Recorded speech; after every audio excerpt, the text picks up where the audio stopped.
এরকম একজন কর্মযোগী মানুষ।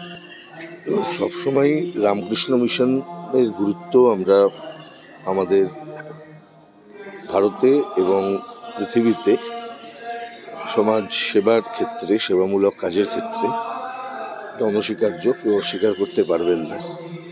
আমরাও দেখেছি যে বিভিন্ন সময় এই প্রতিষ্ঠানের যারা কর্ণধার থেকেছেন তাদের যে ভূমিকা থাকে সেটা সবসময়ই উল্লেখযোগ্য, স্মরণযোগ্য।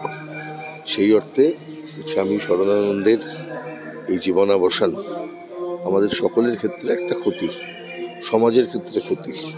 আজকে যখন আত্মকেন্দ্রিকতা সব কিছুকে গ্রাস করে নিচ্ছে, সেই জায়গায় দাঁড়িয়ে এই রকম মানুষ যারা ত্যাগ করেন তাদের ক্ষেত্রে তাদের মৃত্যু আমাদের সবার ক্ষতি।